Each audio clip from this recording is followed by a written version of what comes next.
The singing helps me identify where these pitches, these external pitches, resonate in my body.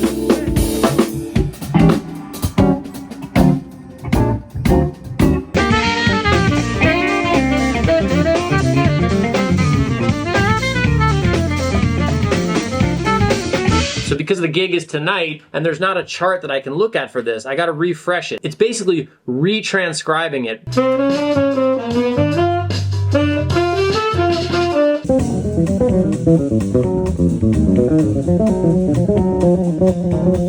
The audio is probably gonna blast out on this, but this is just, so it's Monday, I'm practicing, I have a gig tonight. I'm in one of those situations where what I really want to do is warm up. I just got back from the saxophone retreat last week. I thought I was gonna make daily videos about that. I was crazy, totally crazy.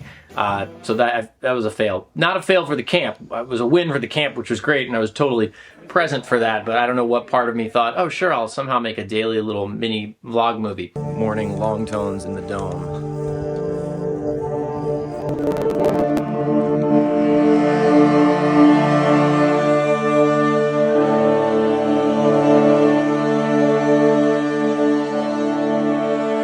Anyway, I'm back from that, but tonight I have this show and I got a lot of music to refresh. I've played most of it before. There are charts for some of it, not for all of it. And so what I'm doing right now is there's a song of Sputz, Robert Sputz Seawright, that he has a demo for. And it's in Dropbox. So, you know, like that situation. Just because of time, I don't really have the time to do anything fancy with it and get it into the app I normally use, the Amazing Slowdowner app and all that. So I'm just this is kind of old school, what I used to do with a stereo, pressing pause, play, whatever. But this is transcribing.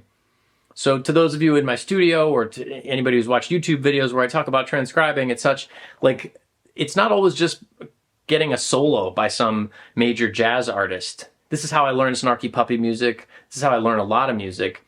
And so it's very, maybe tedious is the wrong word, but there's a lot of back and forth. There can be a conception and a misconception perhaps about the way certain people do this, or wow, if it's hard for me somehow I can't do it. And I just want to kind of show you that for me, I don't just like instantly hear it and pick it up right away. So anyway, that's what I'm working on right now.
I kind of hear this stuff in shapes. It's like as I'm doing it, I really am kind of following a line, and a lot of it has to do with just guesses about, kind of, you know, educated guesses at this point, about the distance from one place to the next. It's really that. It's not like I'm personally hearing each note with a name attached to it. It's a shape and it's a distance, and I'm measuring closeness or farthness away. I know that, you know what I'm saying. Like, is it like, does it feel like it sounds like these notes are here or here? It's kind of what I'm doing. And then the more, this is the fun thing, the more you start to extract, it begins to reveal things to me. Oh, like I'm not thinking about what key this is in per se, but as I collect more information, I start to feel things. Like right now I'm going, oh, this is kind of feels like A7 for me on tenor. There's some D minor. So I'm starting to piece together more than anything what the harmonic skeleton is. I'm not thinking about key centers or modes or anything. I'm really thinking about I guess that's it, kind of like the harmonic core of it. And the more notes I extract from the phrase, the more that tells me about what's going on.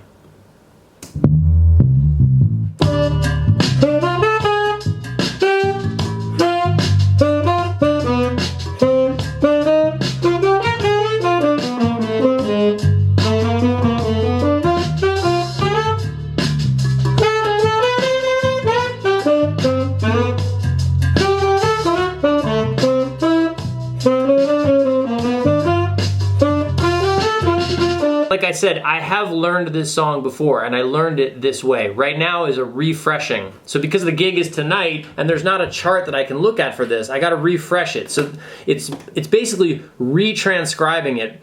The cool thing is, and this is what happens with the snarky stuff too, it's not the first time anymore. It's not the very first time I'm doing this. So my muscles begin to wake up, like my ears and my forearms and my hands, they begin to go, hey, wait a minute, I recognize this.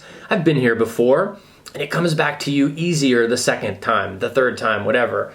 So I can't just, it's like, you know what I'm saying? It's not just baked in there so well that I can show up and play it without this process, but this process is not nearly as long on the second, third, fourth time as it is the first time. It's just that I haven't played with this group in months and months, and a lot of music has transpired in between the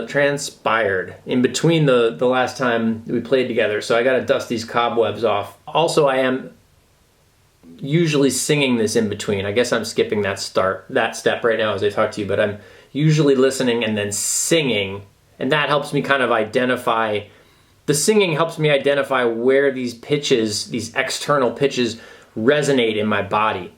So this idea of, hey, there's this music and it's external, and then I need to internalize it. I need to get it in my body. I need to feel it.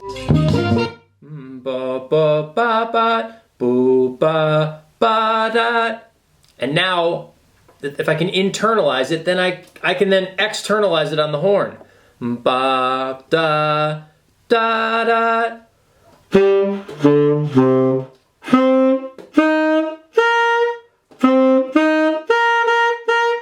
So I guess and then I check. I guess and then I check.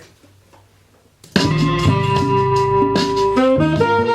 won't have time to do this for all of the songs because we're doing Mike Stern's Chromosome. That one is a little bit different. There is a chart, so I'm gonna have a slightly different process for that.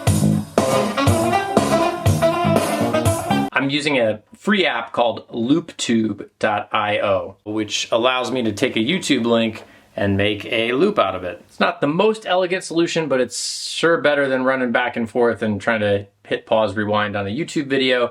So again, this one I have a written chart for. So because I have that, I'm gonna treat it a little bit differently. I'm just gonna loop the you-know-what out of different sections, and then I'll stop and work on them slower, almost as if I was working on an etude, like a close A etude. Same process. And I'll just keep playing it with the recording.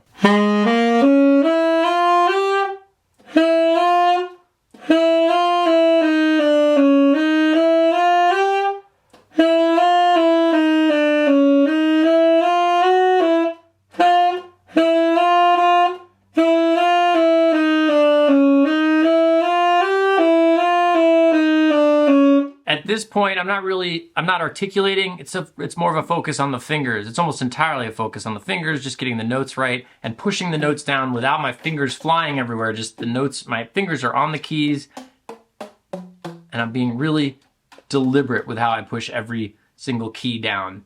And then I'll go and play with the recording.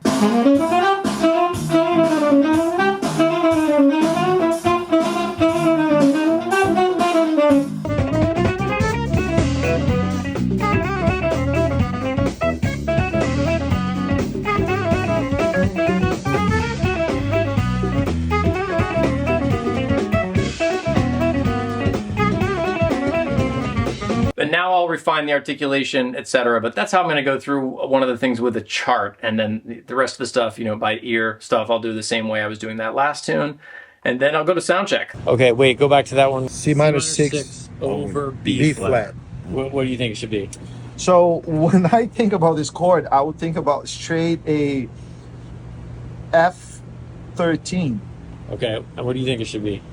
F sus 13, my bad. F sus 13. I see it kind of like as a B flat sus4 major 7.